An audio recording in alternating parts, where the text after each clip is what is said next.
everyone, welcome back to my channel. Today I've got a double header with two kits. So this first kit is Bloom Paper Studio. It's called Winter Wonderland. It's a bit of a different kit for winter in that it's got more browns and oranges. The orange and brown here kind of give it a terracotta feeling to me. It's also gold foil. Most of my winter kits are silver foil, so that's definitely new. But yeah, I really enjoy the coloring. I love the boxes here with the lace kind of borders on them. So yeah, let's get into it. Since, again, as I said, this is a double header plan with me, meaning that I will be doing two videos for the low price of free for one. I thought I would answer a few more kind of Q&A questions. It's been a little bit of a rough week at work, and have just been super tired. So I thought, yeah, I would work through some of these Q&A questions. I found some online that I thought were really interesting and that I didn't think I had really kind of preformed, typical answers to. So the first one, which is kind of spicy. Are you close to anyone now that you initially disliked? And the answer to that is yes. So a dear friend of mine, we used to work together, and she started after me, although we were both pretty new at the job. And honestly, our first couple of interactions did not go well at all. I thought she was extremely pushy. I thought she was trying to tell me how to do my job. I thought she didn't trust me to do my job. And I was like, listen, this lady and I are just not gonna get along. We, had a team meeting and she called my work busy work. And I was like, oh no. But we sort of started meeting. So after the busy work comment, we met to kind of talk about it, and she apologized and was like, I'm so sorry that I used that choice of words. That's not what I meant at all. And, I hope we can work through this, get past it. And I was like, oh, maybe I'm wrong about her.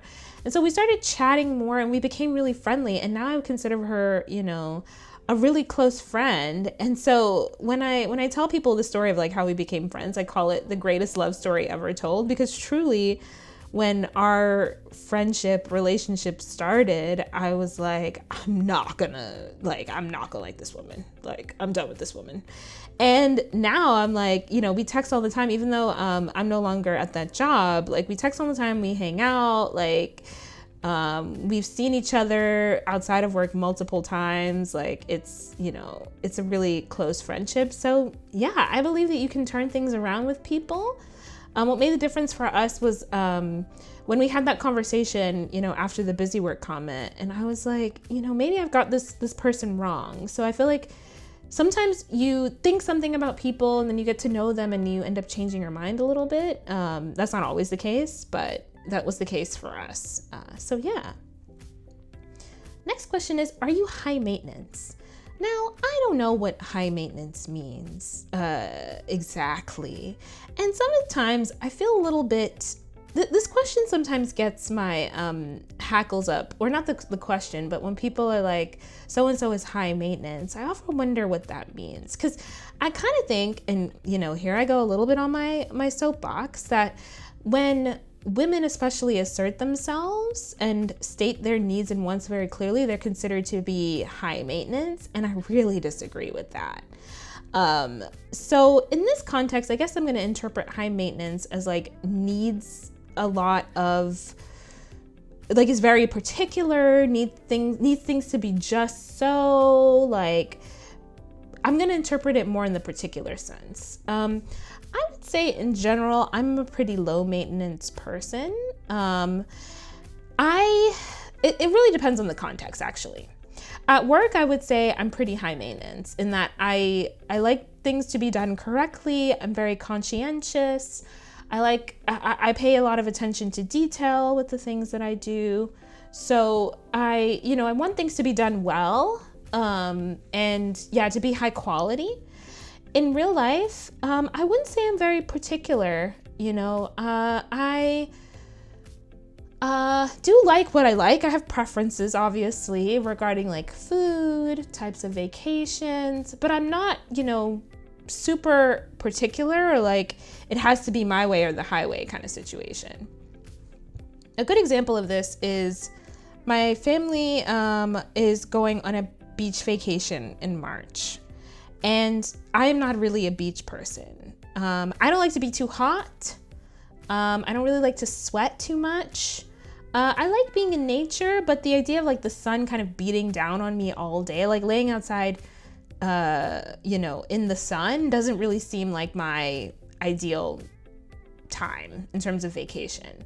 So the beach is not really for me. But, most of my family like to go to the beach and they want to go somewhere warm. I happen to live in California. A lot of my family are on the East Coast or in the Midwest. And so the snow has been intense. I don't know if you know, right now this weekend, there's something called a bomb cyclone in New York, and it is just dumping snow. I know there's snow in tons of other places too. So I can't fault them for being like, I want to go to the beach. But, I'm not a beach person, but I'm like, hey, I will go, it's just so everyone else has a good time and I can hang out on the beach for a few minutes and then run back inside to the cool hotel and read a book or something, or go sightseeing or something. I feel like if I was super high maintenance, I would be like, no, we have to go to do the thing that I want to do. We can't go to the beach because I really hate the beach, I'm flexible with plans. Usually for dinner, if we're trying a new restaurant, I'll say, hey, can you send me the menu so I can take a look at what I want? Even if it's not a cuisine that I'm usually like a huge fan of, I'll still try to find something that I think will be good. So yeah, I think I'm pretty low maintenance, I would say. Are you more likely to avoid conflict or engage it head on? This is another interesting one. I'd say I am more likely to engage head on. Well, I don't know, really, again, it really depends. So in my personal life, with family and friends, I think I'm pretty conflict avoidant. I don't really want to upset people. And I think sometimes I'm definitely guilty of being like putting my needs a little bit last and saying, okay, this person did this thing, I don't like it, I'll just work around it, or I'll just figure out a way to, make it work, or like maybe they didn't mean what they said this way and I'm just gonna let it go. So I'd say in my personal life, I tend to kind of be conflict avoidant, and sometimes it doesn't always work out well. My boyfriend will sometimes say, hey, well, you could have told me that you didn't like that. And I'm like, well, I didn't want to seem like I was being, intense or like, overbearing or domineering. And he was like, well, if you don't like it, speak up. So at home, in my personal life, I'm quite conflict avoidant. At work, I like to engage with it head on, because if there's something going wrong that's going to impact a project timeline, I think it's worth discussing and worth like hashing out right then and there. That way, we don't get delayed and things don't like take forever. So it really depends on the context, I think. I also feel a little bit more sure about the boundaries, at work. There's like definitely right ways and wrong ways to do things. And there's pretty clear like commitments and timelines and such. So like there's a lot more kind of clear outlining of things at work. So I guess that's why I don't feel so hesitant to be like, hey, this is an issue, let's talk about it, let's resolve it. Also, it feels like there's very little like personal feelings involved, I would say.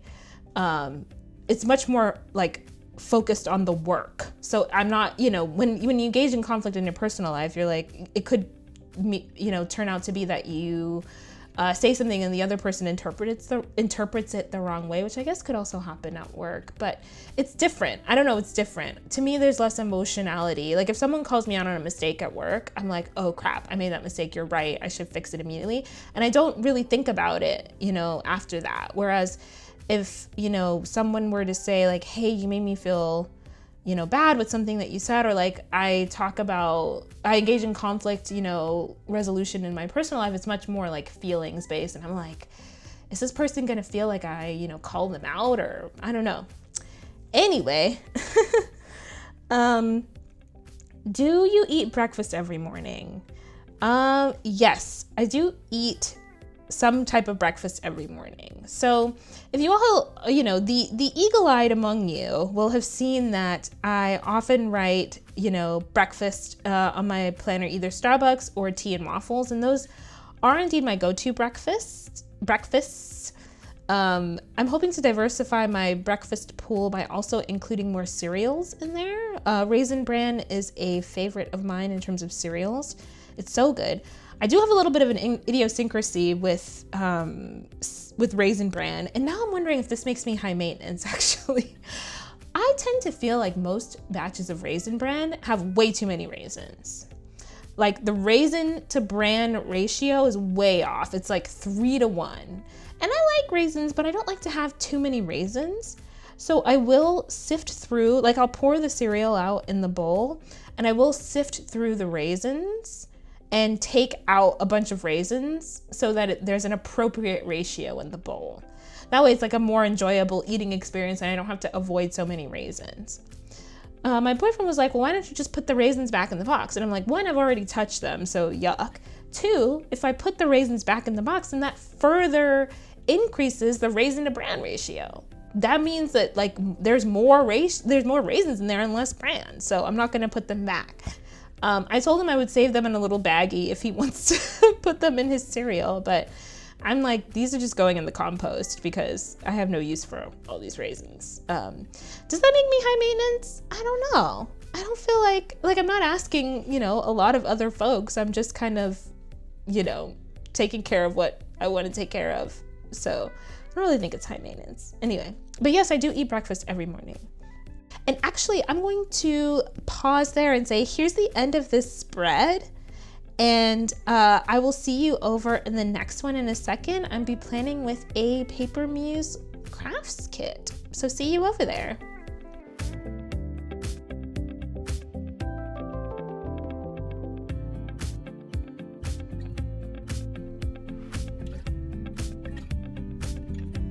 Hi, welcome from 5 seconds ago. So in this plan with me, I am planning with this kit from PaperMuseCrafts. It's called Magical Winter. It's a holographic kit, which I love holographic foil for winter. It is so cute. And I love a pastel winter. I mean, this is just everything I love in a kit. And I love the PaperMuseCrafts reformat. It is so great. So yeah, let us get started. So I was talking in my previous video about having a garden. I would love to have a garden. I have plants. I have some lucky bamboo. I also have a lot of succulents. The thing about succulents is they grow really quickly, and so it's easy to get like a ton of succulents at once. The succulents that I have all came from one plant, and I think I have like 5 or 6 little tiny pots of succulents. So yeah, they grow super quickly. And if you cut one off, another one will grow right back in its place, like very quickly. They're super fast growing. So you can, have a ton.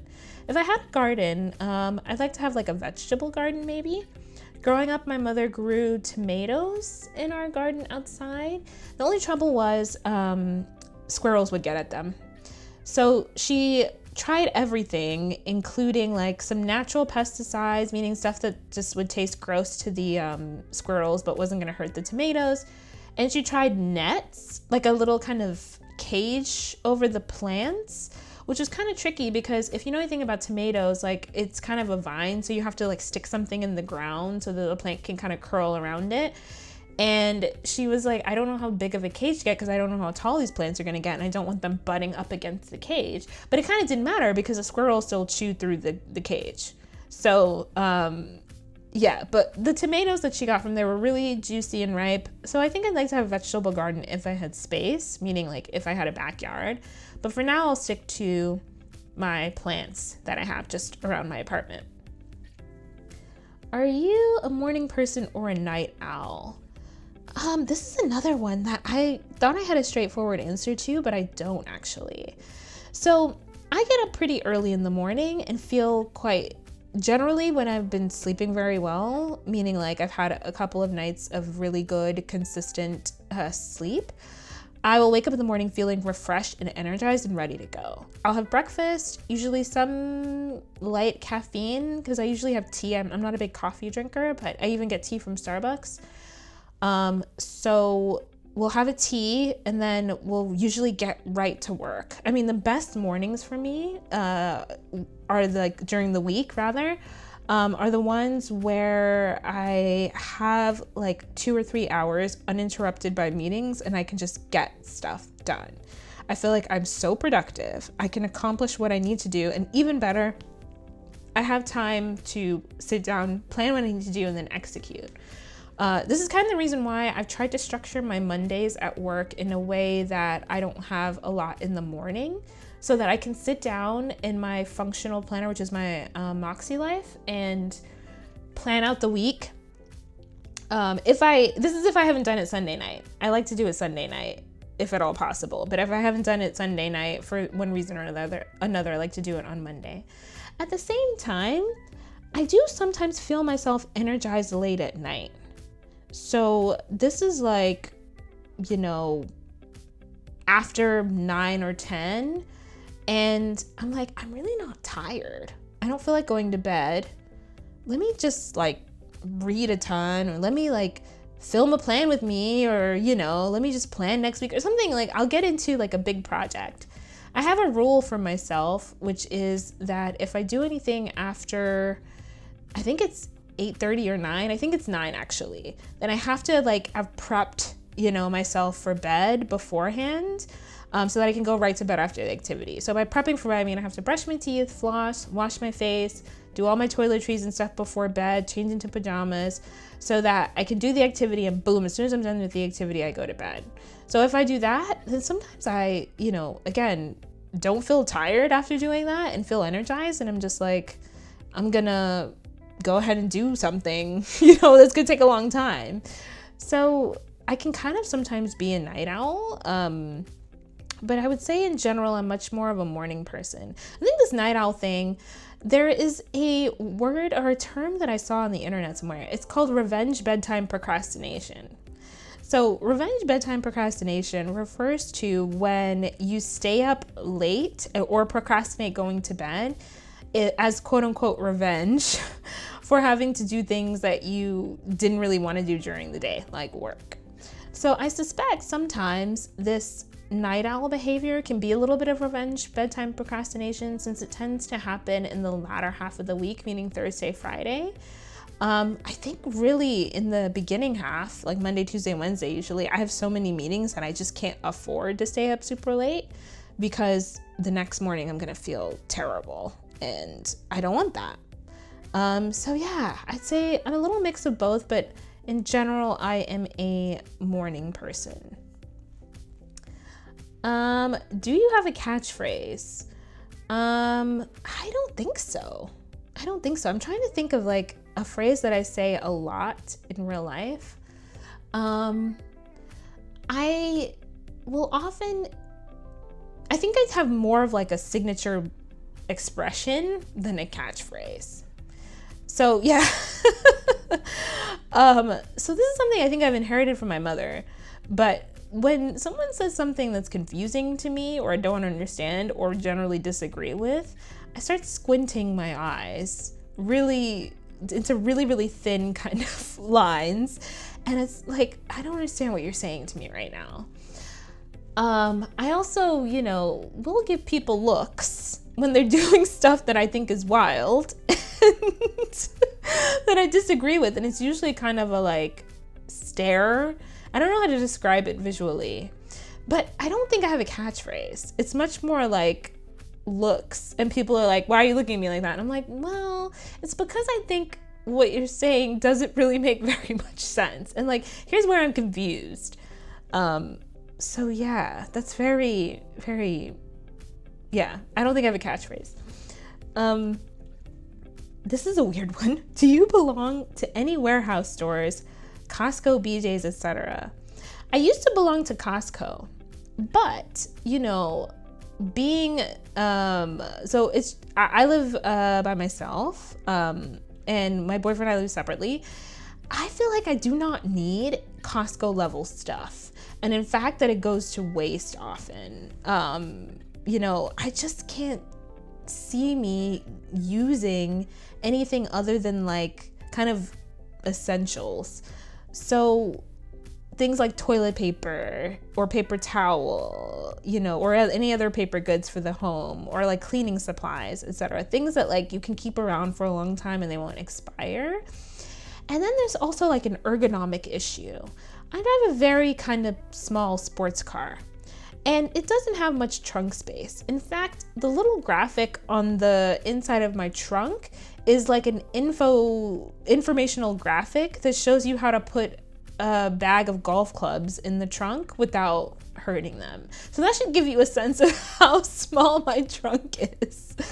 So given this, driving like a sports car that's quite low to the ground with a small trunk, I feel like, you know, when I used to go to Costco, we would come back with these big like parcels of things. I just don't think it'll fit in my car. I'm also trying to work on my zero waste in my life. I'm trying to reduce my overall kind of use of things, and like be more intentional about what I'm buying and how I'm using it. That's definitely a challenge with stickers, I will say this, but I flatter myself to think that it's paper goods and I'm buying it through Etsy that offsets all their carbon emissions. But yeah, I think, you know, I think I'm giving myself a pass and probably don't need to. But yeah, I just imagine that I would get all this stuff and maybe I wouldn't use it. And so I figure like just buy what you need. And if you need more, go get more. You don't have to buy a huge amount. I think if I were looking to save some money, or if I had a bigger family, or if I had, you know, more space in my car or more space in my home, you know, like my apartment, I would probably buy more bulk stuff. But yeah, so I used to have a Costco membership. I don't have it. Do they expire? I had one back in 2017. If they expire, then this is surely expired, but I don't have one anymore. Are you scared of heights?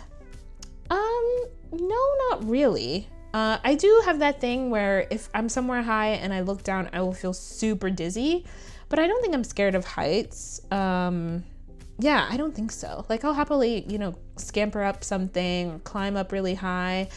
I used to be into climbing, and I sometimes climbed outside really high and wasn't scared about that at all. So that is the end of this spread and this double plan with me. Hope you all enjoyed hearing me answer a few questions and my thoughts on things.